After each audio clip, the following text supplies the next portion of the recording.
കേരളത്തിലെ സംഘപരിവാർ പ്രസ്ഥാനങ്ങളിലെ ചില ഓൺലൈൻ സംഘപ്രവർത്തകർ കൂടി ശ്രദ്ധിക്കേണ്ട ഒരു വിഷയത്തിലേക്കാണ് വിരൽ ചൂണ്ടുന്നത്.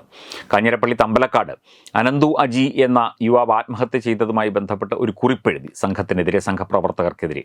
NM എന്ന ഒരു നേതാവാണ്. ഈ കുട്ടിക്ക് എന്താണ് സംഭവിച്ചത് എന്നുള്ളത് അന്വേഷിക്കേണ്ടിയിരിക്കുന്നു എന്തായാലും.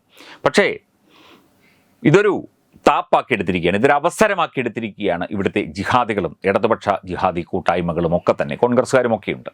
അതായത് നമ്മുടെ വിശ്വാസങ്ങളെയും സങ്കേതങ്ങളെയും ഇപ്പം ശബരിമലയെ തന്നെ ഈ ഒരു പരുവത്തിലാക്കി. അത് ഹിന്ദു വിശ്വാസികളും അതിൻ്റെ വേണ്ടപ്പെട്ടവരും ചേർന്നാണ്. അത് ഇപ്പോൾ ജിഹാദികൾ പൊക്കിപ്പിടിച്ചുകൊണ്ട് നടപ്പുണ്ട്. ശബരിമലയിൽ അങ്ങനെയാണ്, ഇങ്ങനെയാണ്, ശബരിമലയിൽ തീർത്ഥാടകർ പോകരുത്, പണം കൊടുക്കരുത് തുടങ്ങിയ ഒരുപാട് കമൻറ്റുകളും ഒരുപാട് പോസ്റ്റുകളും ഒക്കെ കഴിഞ്ഞ കുറച്ച് ദിവസങ്ങളായിട്ട് ഈ ജിഹാദി ഇടത് ഗ്രൂപ്പുകളിലൊക്കെ തന്നെ പ്രചരിക്കുന്നുണ്ട്.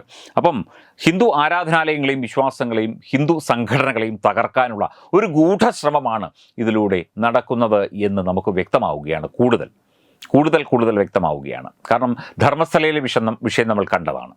ധർമ്മസ്ഥലയെ തകർക്കാൻ വേണ്ടി കരുതിക്കൂട്ടിയുണ്ടാക്കിയതാണ്. ഒരു ചുക്കും ചുണ്ണാമ്പും അവിടെ നിന്ന് കിട്ടിയില്ല.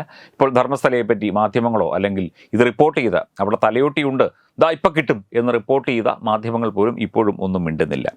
അമൃതാനന്ദമയി മഠം, ഇഷ ഫൗണ്ടേഷൻ, ധർമ്മസ്ഥല, ശബരിമല തുടങ്ങിയ കേന്ദ്രങ്ങളെയും ഹിന്ദു സംഘടനകളെയും, വിശ്വ ഹിന്ദു പരിഷത്ത്, രാഷ്ട്രീയ സ്വയംസേവക സംഘം തുടങ്ങിയ ഹിന്ദു സംഘടനകളെയും ഒക്കെ തന്നെ ഇല്ലാതാക്കാനുള്ള ശ്രമങ്ങൾ കാലങ്ങളായി നടന്നു വരുന്നു.